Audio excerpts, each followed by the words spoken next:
নমস্কার, আপনারা দেখছেন আমার ছোট্ট YouTube channel voice of Anirban. সঙ্গে আমি আপনাদের আপনজন অনির্বাণ চৌধুরী। প্রতিদিন রাত 8টার মতো আজকেও রাত 8টায় আরেকটা এপিসোড নিয়ে এলাম।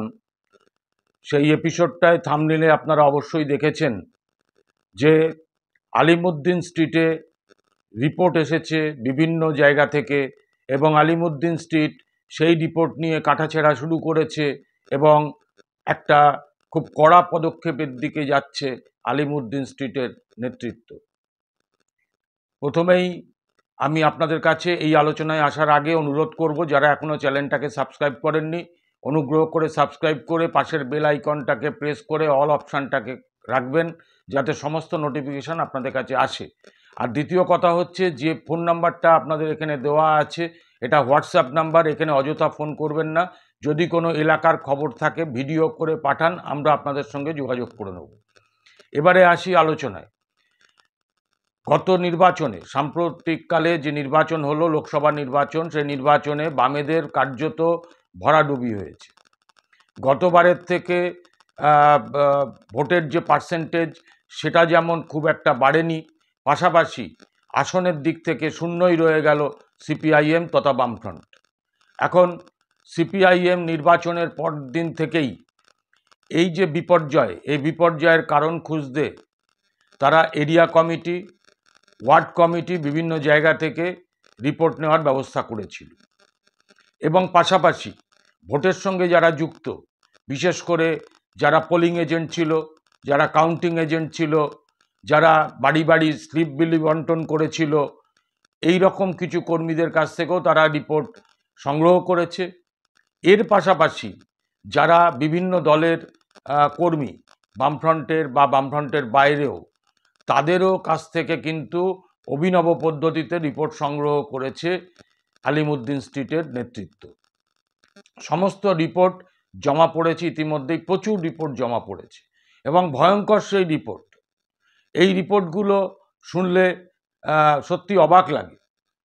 যে রিপোর্টটা জমা পড়েছে এখনো পর্যন্ত, সেটা হলো যে সমস্ত নেতৃত্ব বিভিন্ন এলাকায় দায়িত্ব ছিলেন, অধিকাংশ নেতৃত্বই সঠিক দায়িত্ব পালন করেননি। দ্বিতীয়ত হচ্ছে যে নেতৃত্বের একটা বড় অংশ প্রার্থীদের কাজে যেমন সক্রিয়তা দেখাননি, একেবারেই নিষ্ক্রিয় ছিলেন, এটা যেমন একটা রিপোর্ট এসছে, ঠিক তার পাশাপাশি আরও একটা ভয়ঙ্কর রিপোর্ট এসছে যে তারা অন্য দলের সঙ্গে সমঝোতা করেছিল একেবারে নিচু স্তরে। তো সেক্ষেত্রে দেখা যাচ্ছে যে অন্য দলের ক্ষেত্রে বলতে বিশেষত তৃণমূল কংগ্রেসের সাথে অধিকাংশ জায়গায় তারা আপোষ করেছিল, তারা আন্ডারস্ট্যান্ডিং করেছিল, এবং একটা বড় অংশের ভোট, বামপন্থীদের ট্র্যাডিশনাল ভোট, সেই ভোট কিন্তু যেমন অতীতে বিজেপির দিকে চলে গিয়েছিল, এইবারের ভোটে দেখা যাচ্ছে যে একটা বামপন্থীদের বড় ভোট তৃণমূলের দিকে শিফট করেছে, এবং এই তৃণমূলের দিকে শিফট করার জন্য তৃণমূল অন্তত 6টা আসনে জয়ী হয়েছে। তো এই সমস্ত রিপোর্ট আলিমুদ্দিন স্ট্রিটের কর্তা ব্যক্তিরা পেয়েছেন। আগামী 19-20 জুন আলিমুদ্দিন স্ট্রিটের রাজ্য কমিটির মিটিং আছে। সেই মিটিংয়ে জেলা স্তর থেকেও বিভিন্ন রিপোর্ট আসবে।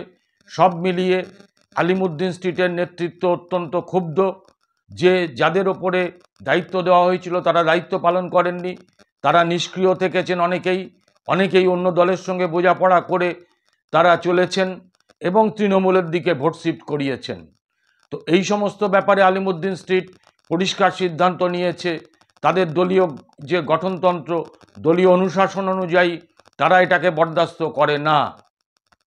তারা সেই সমস্ত নিষ্ক্রিয় বা আপোষকামী, এমনকি অন্য দলের সঙ্গে সমঝোতা করে চলা যে সমস্ত কর্মী বা নেতৃত্বের নাম উঠে এসেছে তাদের তালিকা বানিয়েছে, এবং 19-20-তে রাজ্য কমিটির মিটিং হওয়ার পরে তারা কিন্তু সেই সমস্ত রিপোর্ট অ্যামালগামেট করে সেই সমস্ত নেতৃত্ব এবং কর্মীদের দলীয় অনুশাসন অনুযায়ী তারা প্রথমে শোকজ করবে। শোকজের যদি সদুত্তর না পাওয়া যায় তাহলে কিন্তু তাদেরকে চরম শাস্তির মুখে পড়তে হবে, অর্থাৎ বহিষ্কার অবধি হতে হবে। এইটুকু খবর আমাদের কাছে এসেছে এবং আমরা এইটুকুই আপনাদের কাছে বললাম। তো আজকে এই অবধি আপনাদের কাছে রিপোর্টটা রাখলাম। আগামী কাল আবার আপনাদের কাছে নতুন এপিসোড নিয়ে হাজির হব। নমস্কার।